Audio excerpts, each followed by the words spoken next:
Have you ever looked at your life and wondered, how did I get here? Well, I have, and my answer isn't that simple. But let me take you through the journey that brought me to this moment. Early on, I was raised by my grandparents. Their morals and the manners that they taught me have set the foundation for who I am today. I view my life as a tall skyscraper, and that was just the foundation leading up to the person who I am today. I played a lot of sports as a kid. I was very baseball heavy. That was my family's sport that we all played was baseball. I had a very fun time with it, and I made a lot of friends and connections throughout the years as well. Um, but as a kid, I knew early on that I was gifted. I was very smart for my age, and I was put through programs that allowed me just to excel further. Um, and just the stories that were told to me that were about my childhood makes me realize now that I really have potential to be something great. But all that would change when I was forced to move town. I had to adjust to a totally new lifestyle. I was trying to get really familiar with my surroundings in a short amount of time.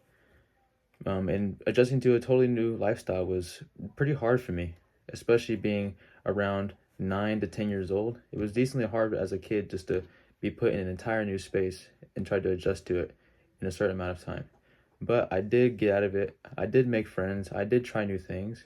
I picked up new sports along the way, and that was my safe zone with sports. I really love sports, and just playing those and making new friends because of sports really helped me develop and become the person who I am today. Um, Eventually, catching on to this new school, new program, I started finding ways to enjoy it. Again, making new friends made it a lot easier to show up every day. Um, but going through those unfamiliarities, being put in an entire new space, new house, new town, new everything, it allowed me to quickly adapt and kind of form this shell that hardened and allowed me to, take more unfamiliarities that come around today.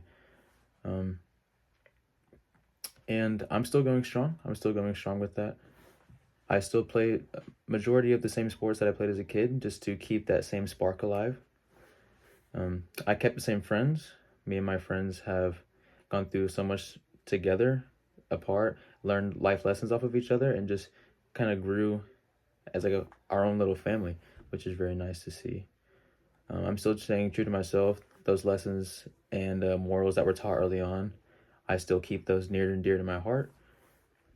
But I feel like now, through all this change, I feel like I'm ready for something new, even though I am still growing, and I'm just ready to venture off into a new space. I'm about to head off to college, and only after this year, this is my senior year of high school, and so I'm just ready to take that big leap forward to allow me to, develop as an even bigger person into an actual full-grown adult with responsibilities and all that stuff.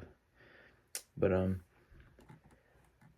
I wouldn't be who I am today without my personal experiences throughout my hardships, my ups, my downs, even just places that just feel like filler. I still wouldn't be who I am today without those. Steve Jobs said in his 2005 Stanford commencement speech, he said, "You cannot connect the dots looking forward. You can only connect them looking backwards. So you have to trust that the dots will somehow connect in your future." And I stand with that quote very, very hard because I pretty much base my life off of looking at my past experiences and thinking, what can I do to better myself so I don't repeat those same mistakes in the past? And that has really helped me shape into the person who I am today.